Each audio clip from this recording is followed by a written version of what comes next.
Some heirlooms are not meant to be treasured. They aren't gifts, but obligations passed quietly from one generation to the next, carrying with them the weight of unfinished sins. This story, our story for tonight, begins with one such inheritance. After the sudden death of his father, Michael received a small, locked wooden box. It wasn't part of the formal will. It was simply handed to him by his grieving mother with a strange, almost fearful reluctance. She said his father had wanted him to have it, but her eyes told a different story.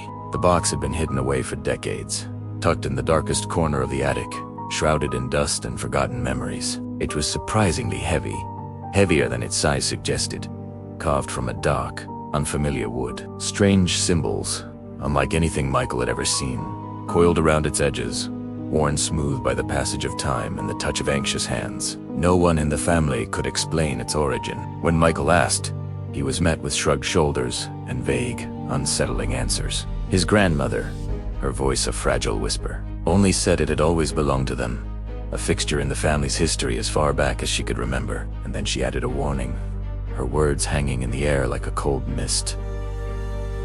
It should never be opened lightly. From the moment the box entered Michael's small apartment, the atmosphere shifted. It was subtle at first, a change he almost convinced himself was just his imagination, a byproduct of grief.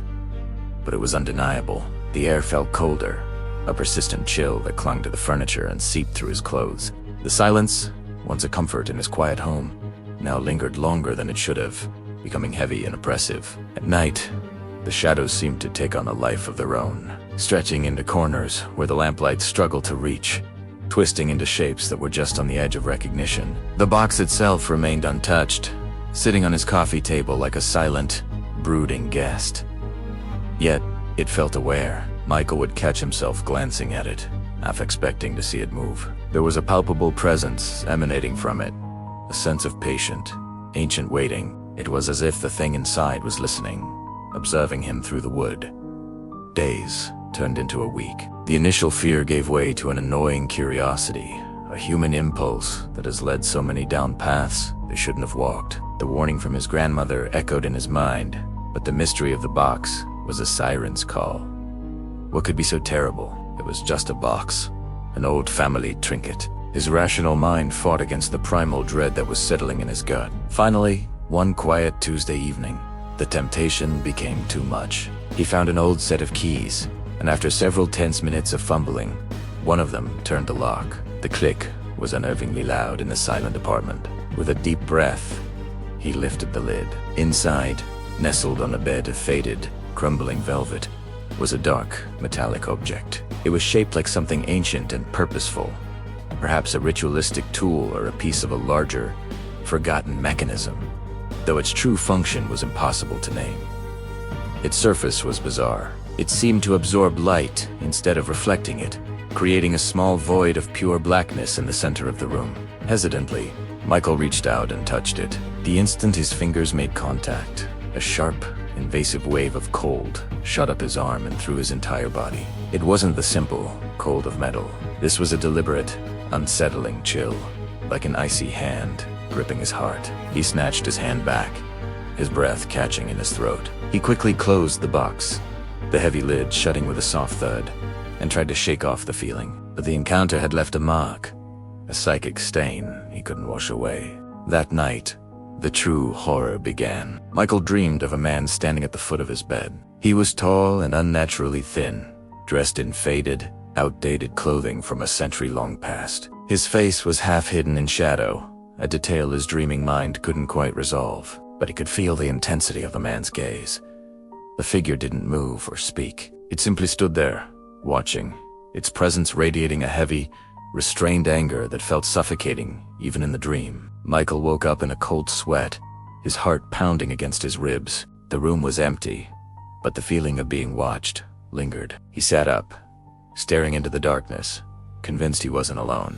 He told himself it was just a nightmare, a product of a stressful week and a morbid imagination.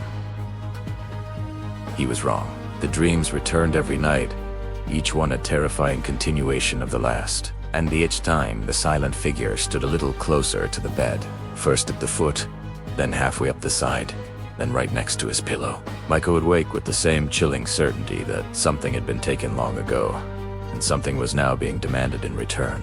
The air in his bedroom grew colder with each passing night, and he started sleeping with the lights on, a futile defense against the darkness that came from within. Soon, the disturbances spilled out of his dreams and into his waking life. The haunting was no longer confined to the night. Doors in his apartment would creak open on their own when he was in another room. Objects on his desk would be slightly moved from where he'd left them. A book on the floor. A pen rolled to the edge of the table. Small, insignificant changes designed to unravel his sanity. The worst were the reflections.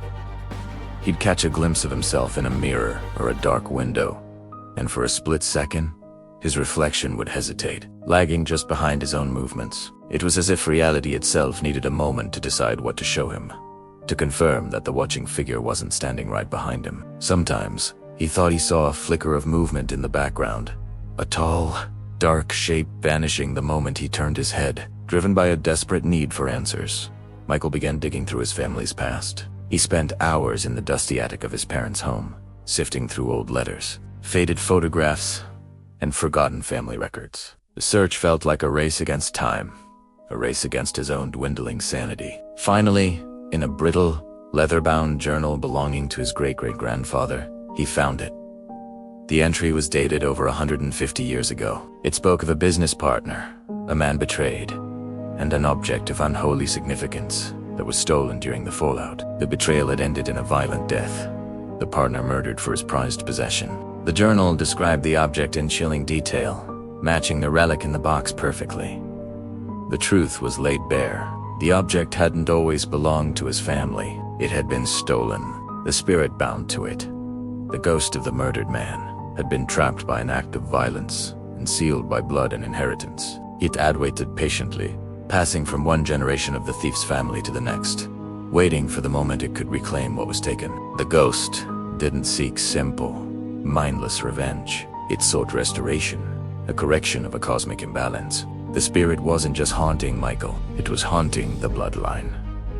As the nights passed, the presence in the apartment grew stronger, more aggressive. The temperature dropped to the point where Michael could see his own breath. The walls themselves seemed to whisper with muffled echoes, fragments of conversations from a time long dead. The figure was no longer just in his dreams. It began appearing in reflections consistently, always just behind Michael's shoulder, watching with hollow, empty eyes that burned with cold, unending purpose. Inis terror.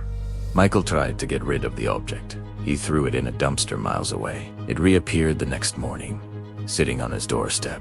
He drove to a remote forest and buried it deep in the earth. When he returned home, the box was on his coffee table, the object back inside. He even tried to destroy it, striking it with a hammer, but the metal wouldn't dent or scratch. Each attempt was futile. The relic always returned, untouched, placed carefully where he couldn't miss it. A clear and terrifying message. You cannot discard this curse. On the final night, the apartment was deathly cold. The air was thick and heavy, crackling with static energy. Michael sat huddled on his sofa, staring at the box, too terrified to move. Then, the spirit spoke. Its voice wasn't a sound that entered his ears. It was a thought, a feeling that bloomed directly in his mind, coming from everywhere at once. It was a cold, raspy whisper that scraped against his soul. It reminded him that some scenes are too deep to be forgotten. It told him that curses do not fade with time. They only wait, and that blood, his blood, never forgets the debts it owes. Days later, the landlord used a master key to enter the apartment after neighbors reported a strange silence. It was found empty. There were no signs of a struggle, no evidence of a break-in, no trace of Michael at all. He'd simply vanished. The only thing left behind was the small, wooden box, sitting open on the floor. Its velvet interior was empty. The contents were gone. The relic and the spirit bound to it have since passed to another unsuspecting relative, delivered by an anonymous courier. A new cycle has begun. The curse continues. If this story is still with you, make sure to subscribe to the channel for more dark tales of inherited horror. Hit that like button and let us know in the comments below would you have opened the box. Thanks for watching.